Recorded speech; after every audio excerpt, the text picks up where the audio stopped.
ಆ ಹೆಣ್ಮಗಳು ಆ ಸಂತ್ರಸ್ತ ಹೆಣ್ಮಗಳಿದಾಳಲ್ಲ ಅವಳು ಏನು ಮಾತಾಡಿದ್ಲು ಅಂತ ಇನ್ನೊಂದ್ಸಲ ಕೇಳಿಸ್ಕೊಳ್ಳೋಣ. ನೀವುಗಳು ಎಲ್ಲ ಕರೆಕ್ಟಾಗಿ ಕೇಳಿಸ್ಕೊಳ್ಳಿ. ಇನ್ನೊಂದ್ಸಲ ಬೈಟ್ ಕೇಳಿಸ್ಕೊಂಬರೋಣ. ನನ್ನ ಫ್ರೆಂಡ್ ಇದ್ಲು, ಆಕಿಂದ ಪರಿಚಯ ಆದೆ ನಾನು. ಪರಿಚಯ ಆದಮೇಲೆ ಆಕಿ ಜಿಮ್ ಐತಿ ಮಸಲ್ ಫ್ಯಾಕ್ಟ್ರಿ ಅಂತ, ಅಲ್ಲಿ ಮಸಲ್ ಫ್ಯಾಕ್ಟ್ರಿಗೆ ಕರೆದ್ಲಕ್ಕಿ ನೀ ನಮ್ಮ ಬಾ ಜಿಮ್ ಮಾಡಂತ. ಅದಾದಮೇಲೆ ಚಲೋ ಫ್ರೆಂಡ್ಶಿಪ್ ಇತ್ತು ನಮ್ದು. ಚಲೋ ಫ್ರೆಂಡ್ಶಿಪ್ ಇದ್ಮೇಲೆ ಅಲ್ಲಿ ಅವ್ರ ತಮ್ಮ ಇಂಟ್ರೊಡ್ಯೂಸ್ ಮಾಡಿಸಿದ್ರು ಸಮೀರ್ ಮುಲ್ಲಾ ಅಂತ. ಸಮೀರ್ ಮುಲ್ಲಾಗೆ ಇಂಟ್ರೊಡ್ಯೂಸ್ ಮಾಡಿಸಿ ಚಲೋ ಜಿಮ್ ಮಾಡಿಸ್ತಿದ್ದ. ಹಿಂಗೆ ಚಲೋ ಜಿಮ್ ಮಾಡಿಸ್ತಾನೆ, ಅವ್ನ ಜೊತೆ ಜಿಮ್ ಮಾಡ ಹಿಂಗೆಲ್ಲ. ಮತ್ತು ನಾವೆಲ್ಲ ಫ್ಯಾಮ್ಲಿ ಎಲ್ಲ ಫ್ರೆಂಡ್ಸ್ ಚಲೋ ಐತಂದು ಫ್ಯಾಮ್ಲಿ ಎಲ್ಲ ಸೇರಿ ಇದು ಪಾರ್ಟೀಸಿಗೆ ಹೋಗ್ತಿದ್ವಿ, ಬರ್ಡೇ ಪಾರ್ಟೀಸ್ ಎಲ್ಲ ಮಾಡಿದ್ವಿ. ಇದಕ್ಕಂದ್ರೆ ನಮ್ಗೆ ಗೊತ್ತಿದ್ದಿಲ್ಲ ಒಳಗಿಂದ. ಅದಾದಮೇಲೆ ಸ್ವಲ್ಪ ದಿನ ಆದಮೇಲೆ ಸಮೀರ್ ನಂಗೆ ಮನೆಗೆ ಕರೆದ್ಮೇಲೆ ನಂಗೆ ಬಾ, ನಂಗೆ ಪಿಕ್ ಮಾಡ, ಜಿಮ್ಮಿಗೆ ಹೋಗೋಣ ಅಂತ. ನಿಯರ್ ಬೈ ಜಿಮ್ ಐತಿ ಅವ್ರ ಮನೆ ಅಂತ ನಂಗೆ ಕರ್ದ ನಂಗೆ. ಅದು ಕರೆದ್ಮೇಲೆ ಬಾ ಒಳಗೆ ಬಾ ನೀರು ಕುಡಿ ಅಂಥೇಳಿ ಒಂದು ಏನೋ ಡ್ರಿಂಕ್ದಾಗ ಏನೋ ಮಿಕ್ಸ್ ಮಾಡಿದ್ಮೇಲೆ ನಂಗೆ ಏನೋ ಡಿಸಿನೆಸ್ ಚಾಲು ಆದಮೇಲೆ ರೂಮಿಗೆ ಕರ್ಕೊಂಡು ಹೋಗಿ ನೀರು ರೆಸ್ಟ್ ಮಾಡಂತಂದ. ಅದಾದಮೇಲೆ ನಂಗೆ ಮುಂದೆ ಏನಾಗಿತ್ತು ಗೊತ್ತಿಲ್ಲ, ಅದು ಇಂಟಮೆಸಿ ಇತ್ತೋ ಏನು ಇತ್ತು ಗೊತ್ತಿಲ್ಲ. ಅದಾದಮೇಲೆ ನೆಕ್ಸ್ಟ್ ಡೇ ನಂಗೆ ತೋರಿಸಿದ ಅಂದ್ರೆ ವೀಡಿಯೋ ತೋರಿಸಿದ, ನಿನ್ನ ವೀಡಿಯೋ ನಾನು ಹಿಂಗೆ ಮಾಡೇನು ನೋಡು. ನಾ ಶಾಕ್ದಾಗಿದ್ಮೇಲೆ ನಾ ಹೇಳಿದೆ ಅವ್ನು ಮಾಡೋಕ್ಕೆ ಹೋಗ್ಬೇಡ ಪ್ಲೀಸ್, ಹಿಂಗೆ ಮಾಡೋ ಇಲ್ಲ, ನಿನ್ನ ಸೇಫ್ಟಿ ನನ್ನ ಕಡೆ ಇರ್ತೈತಿ, ನಾನು ಪ್ರೊಟೆಕ್ಟ್ ಮಾಡಿರ್ತೀನಿ ತಗೋ, ಯಾರಿಗೂ ಏನು ಹೇಳೋಂಗಿಲ್ಲ, ಬರೀ ನೀನು ನಂದಾಗಿರ್ಬೇಕು, ಅದಕ್ಕೆ ವೀಡಿಯೋ ಮಾಡಿಕೊಂಡೆ ನಂಗೆ ಹೇಳಿರ ಮಾಡ್ಬೇಕಿಲ್ಲ ನೀನು ಅಂತ ಕೇಳಿದ ಮೇಲೇನು ಇಲ್ಲ ತಗೋ ಆತ ಈಗ ಮಾಡ್ಕೊಂಡೀನಿ ಅಂತ. ಭಾಳ ಸಲ ಹಿಂಗೆ ನಂಗೆ ಬಲಾತ್ಕಾರ ಮಾಡ್ಯಾನ ಸರ್. ಮತ್ತು ಭಾಳ ಹುಡುಗಿಯರ ಜೊತೆನೂ ಹಿಂಗೆ ಮಾಡ್ಯಾನ. ಮತ್ತು ಅವ್ರೆಲ್ಲರಿಗೂ ಸಪೋರ್ಟ್ ಇರಬೇಕು, ನಿಮ್ದು ಹೆಲ್ಪ್ ಇರಬೇಕು. ಮತ್ತು ನಾನು ಇವೆಲ್ಲ ಹಿಂಗೆ ಬ್ಲ್ಯಾಕ್ ಮೇಲ್ ಮಾಡಿ, ಅಸ್ಯೂಮ್ ಮಾಡಿ, ಮತ್ತು ಹರ್ಯಾಸ್ಮೆಂಟ್ ಮಾಡಿ ಇದು ನಂಗೆ ಕಂಟ್ರೋಲ್ ಆಗಿಲ್ಲ. ನಮ್ಮ ಸಮಾಜ ಮಂದಿಗೆ ಮತ್ತು ಕಮಿಷ್ನರ್ ಮಂದಿಗೆ ಹೇಳಿ ನಾನು ಎಲ್ಲ ಮಂದಿಗೆ ಹಿಂಗೆಲ್ಲ ಮಾಡತ್ತಾನಂತ. ಅದಕ್ಕೆ ನಾನು ಇದು ಹೇಳತ್ತೀನಿ ನಿಮ್ಗೆ, ಪ್ಲೀಸ್. ನಮ್ಮ ಹುಬ್ಬಳ್ಳಿ ಪ್ರತಿನಿಧಿ ರವಿಕುಮಾರ್ ಜಾಯ್ನ್ ಆಗ್ತಿದ್ದಾರೆ, ಮಾಹಿತಿ ನೀಡ್ತಾರೆ. ರವಿಕುಮಾರ್, ಸಾಕಷ್ಟು ಗೊಂದಲಗಳಿದೆ ಈ ಪ್ರಕರಣದಲ್ಲಿ ಅಂತ ನನಗೆ ಅನ್ನಿಸ್ತಾ ಇದೆ. ಯಾಕೆಂದ್ರೆ ನಿಜವಾಗ್ಲೂ ಲವ್ ಜಿಹಾದ್ ಪ್ರಕರಣ ಅಂತಾಗ ಬಹಳ ಗಂಭೀರವಾಗಿ, ಅಫ್ಕೋರ್ಸ್ ಈ ಪ್ರಕರಣವನ್ನು ಬಹಳ ಗಂಭೀರವಾಗಿ ತೆಗೆದುಕೊಳ್ಬೇಕಾಗತ್ತೆ. ಅನ್ಯಾಯ ಯಾರಿಗಾದ್ರೂ ಅನ್ಯಾಯನೇ ಅದು.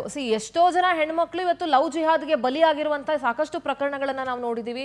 ಆ್ಯಂಡ್ ಹುಬ್ಬಳ್ಳಿಯಲ್ಲಿ ಹಿಂದೂ ಯುವತಿಯನ್ನ ಮುಸ್ಲಿಂ ಯುವಕ ಪ್ರೀತಿ ಮಾಡಿ ಕೊಲೆ ಮಾಡಿರೋ ಘಟನೆಗಳನ್ನು ಕೂಡ ನಾವು ಹುಬ್ಬಳ್ಳಿಯಲ್ಲಿ ನೋಡಿದ್ದೀವಿ. ಬಟ್ ಈ ಪ್ರಕರಣ ಸಾಕಷ್ಟು ಟ್ವಿಸ್ಟ್ಗಳನ್ನು ಪಡ್ಕೊಳ್ತಾ ಇದೆ. ಒಬ್ಬೊಬ್ಬರ ಸ್ಟೇಟ್ಮೆಂಟಲ್ಲೂ ಸಾಕಷ್ಟು ಅನುಮಾನಗಳು ಸೃಷ್ಟಿಯಾಗ್ತದೆ. ಸೊ ಏನು ಹೇಳ್ತೀರಿ ರವಿಕುಮಾರ್? ಸಿಂಧೂರ, ನಿಜಕ್ಕೂ ಕೂಡ ಇಂತಹದ್ದೊಂದು ಪ್ರಶ್ನೆ ಈ ಒಂದು ಘಟನೆಯನ್ನ ನೋಡಿದ್ರೆ ಕಾಡ್ತಾ ಇದೆ. ಯಾಕಂದ್ರೆ ಕಳೆದ ವಾರವಷ್ಟೇ ಧಾರವಾಡದಲ್ಲಿ ಇಂತಹದ್ದೊಂದು ಪ್ರಕರಣ ಬೆಳಕಿಗೆ ಬಂದಿತ್ತು. ಈ ಒಂದು ಪ್ರಕರಣ ಬೆಳಕಿಗೆ ಬಂದಾಗೂ ಸಹಿತ ಆ ಒಂದು ಹಿಂದೂಪರ ಸಂಘಟನೆಯವರು ಹುಬ್ಬಳ್ಳಿಗೆ ಕಾಲಿಟ್ರು.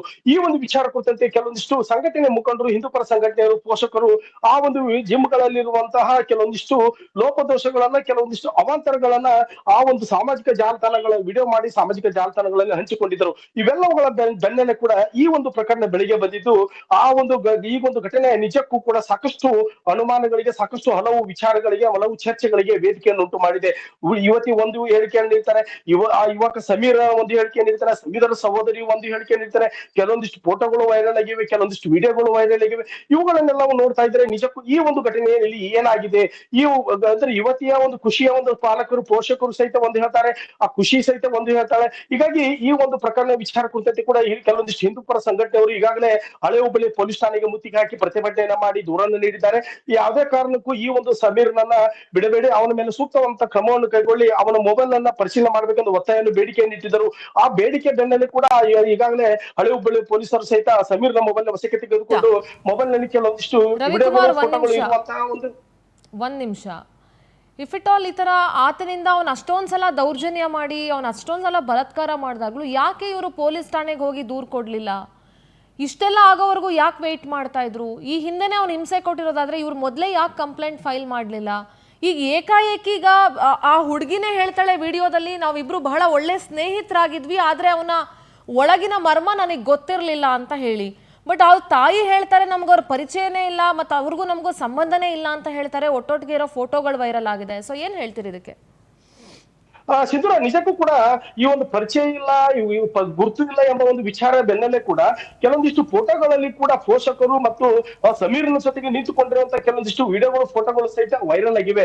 ಆದರೆ ಈ ಒಂದು 3-4 ವರ್ಷಗಳಿಂದ ಇದ್ದಂತಹ ಸಂಬಂಧದಲ್ಲಿ ಏಕಾಏಕಿಯಾಗಿ ಬಿರುಕು ಉಂಟಾಗಿದ್ದು ಯಾಕೆ, ಏತಕ್ಕಾಗಿ ಈ ಒಂದು ಅಂದ್ರೆ ಇಬ್ಬರ ನಡುವಿನ ಸಂಬಂಧ ಯಾಕೆ ಬೀದಿಗೆ ಬಂತು, ಯಾಕೆ ಹೀಗಾಯ್ತು ಎಂಬ ಒಂದು ವಿಚಾರವು ಕೂಡ ಈಗಾಗಲೇ ಪೊಲೀಸರು ಕೂಡ ಅದನ್ನು ಗಂಭೀರವಾಗಿ ತೆಗೆದುಕೊಂಡು ಆ ಒಂದು SSK ಸಮಾಜದವರು ಸಹಿತ ಇದನ್ನು ಗಂಭೀರವಾಗಿ ತೆಗೆದುಕೊಂಡು ಯುವತಿಯ ಮತ್ತು ಕುಟುಂಬದವರ ಪೋಷಕರ ಜೊತೆಗೆ ಚರ್ಚೆಯನ್ನ ಮಾಡ್ತಿದ್ದಾರೆ. ರವಿಕುಮಾರ್, ಯಾಕಂದ್ರೆ ಪ್ರತಿ ಸಮಾಜದವ್ರಿಗೂ ಅವರವರ ಸಮಾಜದ ಹೆಣ್ಮಕ್ಳ ಮೇಲೆ ಕಾಳಜಿ ಇದ್ದೇ ಇರುತ್ತೆ, ಇರ್ಬೇಕು ಕೂಡ. ಹೌದು, ತಪ್ಪೇನೂ ಇಲ್ಲ. SSK ಸಮಾಜಕ್ಕೆ ಆ ಸಮಾಜದ ಹೆಣ್ಮಗಳ ಮೇಲೆ ಕಾಳಜಿ ಇರೋದ್ರಲ್ಲಿ ಯಾವುದೇ ತಪ್ಪಿಲ್ಲ.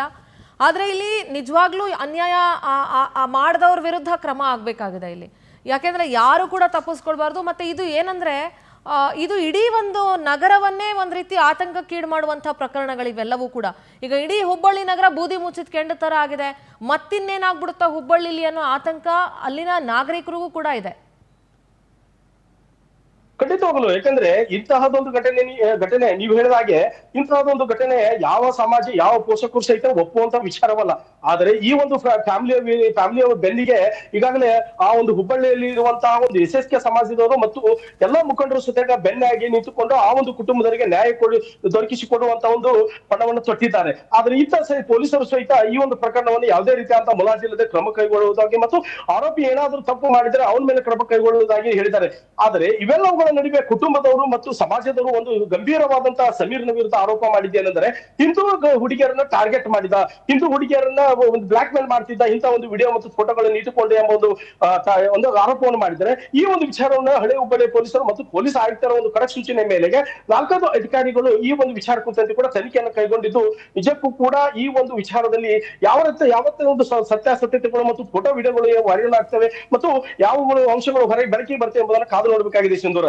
ಅಫ್ಕೋರ್ಸ್, ಯಾಕೆಂದ್ರೆ ಅವನ ಆ ಥರ ಹಿಂದೂ ಹೆಣ್ಮಕ್ಳನ್ನ, ಜಿಮ್ಮಿಗೆ ಬರೋ ಹಿಂದೂ ಹೆಣ್ಮಕ್ಳನ್ನ ಟಾರ್ಗೆಟ್ ಮಾಡಿಕೊಂಡು ವಿಡಿಯೋಗಳು ಮಾಡಿ ಇಟ್ಕೊಳ್ತಾ ಅಂತ ಸ್ಯಾಡಿಸ್ಟ್ ಅವನು ಇಲ್ಲ, ಅಂತ ಮನಸ್ಥಿತಿಯನ್ನು ಹೊಂದಿದ್ದಾನೆ ಅಂತ ಅಂದರೆ ಮುಲಾಜಿಲ್ದಂಗೆ ಅವನ ವಿರುದ್ಧನೂ ಕ್ರಮ ಆಗಲೇಬೇಕು. ಆದರೆ ಆತ ಹೇಳ್ತಿದ್ದಾನೆ, ಇಲ್ಲ ಯಾರ ಮೊಬೈಲಲ್ಲಿ ವಿಡಿಯೋಸ್ ಮಾಡ್ಕೊಂಡಿದ್ದಾರೆ, ನನ್ನ ಮೊಬೈಲನ್ನು ಅವ್ರು ಕಿತ್ಕೊಂಡಿದ್ದಾರೆ, ಯಾರ ಮೊಬೈಲಲ್ಲಿ ವಿಡಿಯೋ ಮಾಡಿದ್ದಾರೆ ನೋಡಿ ಅಂತ ಹೇಳಿ. ಐ ಥಿಂಕ್ ಪೊಲೀಸರು ಈ ಪ್ರಕರಣವನ್ನು ವಿಭಿನ್ನವಾಗಿ ಹ್ಯಾಂಡಲ್ ಮಾಡ್ತಾರೆ ಅಂತ ನಾನು ಅಂದ್ಕೊಂಡಿದ್ದೀನಿ ರವಿಕುಮಾರ್. ಎಸ್, ಈ ಒಂದು ವಿಚಾರ ಕುರಿತಂತೆ ಕೂಡ ಪೊಲೀಸರು ಸಹಿತ ಆ ಒಂದು ಪ್ರತಿಭಟನಾಕಾರರಿಗೆ, ಹಿಂದೂ ಪರ ಸಂಘಟನೆಯವರಿಗೆ, SSK ಸಮಾಜದವರಿಗೆ ಭರವಸೆಯನ್ನು ನೀಡಿದ್ದಾರೆ. ಈ ಒಂದು ಪ್ರಕರಣವನ್ನ ನೀವು ಹೇಳಿದಂತೆ ಗಂಭೀರವಾಗಿ ತೆಗೆದುಕೊಂಡು ತನಿಖೆಯನ್ನ ಮಾಡ್ತೇವೆ. ಒಂದು ವೇಳೆ ಸಮೀರ್ ಈ ಒಂದು ವಿಚಾರದಲ್ಲಿ ಕೂಡ ಯುವತಿಯರಿಗೆ ಮತ್ತು ಹಿಂದೂ ಯುವತಿಯರ ಟಾರ್ಗೆಟ್ ಮಾಡಿದ್ದಾದ್ರೆ ಯಾವುದೇ ಮುಲಾಜಿಲ್ಲದೆ ಕ್ರಮಗಳನ್ನು ಕೈಗೊಳ್ತೇವೆ ಎಂಬ ಒಂದು ಭರವಸೆ ನೀಡಿದ್ದಾರೆ. ಈ ಒಂದು ಪೊಲೀಸರ ಭರವಸೆಯ ಹಿನ್ನೆಲೆಯೊಳಗೆ ಇವತ್ತು ಆ ಒಂದು 3-4 ಗಂಟೆಗಳಿಂದ ನಡೆಯುತ್ತಿದ್ದಂತಹ ಒಂದು ಪ್ರತಿಭಟನೆಯನ್ನ ಈ ಒಂದು SSK ಸಮಾಜದವರು, ಹಿಂದೂ ಪರ ಸಂಘಟನೆಯವರು ಹಿಂದೆ ತೆಗೆದುಕೊಂಡಿದ್ದು ಮತ್ತು ಈ ಒಂದು ಸಮೀರ್ನ ಕೆಲವು ಎಸ್, thank you so much Ravikumar ನಿಮ್ಮೆಲ್ಲ ಡೀಟೇಲ್ಸ್ಗಾಗಿ. ಒಟ್ಟಾರೆಯಾಗಿ ಈ ಪ್ರಕರಣದಲ್ಲಿ ನ್ಯಾಯ ಎತ್ತಿಡಿಬೇಕಾಗುತ್ತೆ. ಪೊಲೀಸರು ಸರಿಯಾದ ರೀತಿಯಲ್ಲಿ ಹುಬ್ಬಳ್ಳಿಯ ಪೊಲೀಸ್ ಕಮಿಷನರ್ ಅವರ ನೇತೃತ್ವದಲ್ಲಿ ತನಿಖೆಯನ್ನು ನಡೆಸ್ತಾರೆ ಅಂತ ಭಾವಿಸ್ತಾ, ಏನಾಗಿದೆ ಈ ಪ್ರಕರಣದಲ್ಲಿ ಅನ್ನೋದು ಇನ್ನೊಂದು ಕೆಲವು ದಿನಗಳಲ್ಲಿ ಅಥವಾ ನಾಳೆ ಖಂಡಿತವಾಗ್ಲೂ ಹೊರಗಡೆ ಬಂದೇ ಬರುತ್ತೆ. ಗೊಂದಲಗಳಿಗೂ ಕೂಡ ಪೊಲೀಸರ ತನಿಖೆಯಿಂದ ಫುಲ್ ಸ್ಟಾಪ್ ಬೀಳುತ್ತೆ ಅಂತ ಅಂದುಕೊಳ್ತಾ ಇವತ್ತಿನ ಈ ಡಿಸ್ಕಷನ್ನ ಇಲ್ಲಿಗೆ ಮುಗಿಸ್ತಾ ಇದ್ದೀನಿ. ನೋಡ್ತಾ ಇರಿ ಪವರ್ ಟಿವಿ, ಇದು ನಿಮ್ಮ ಶಕ್ತಿ.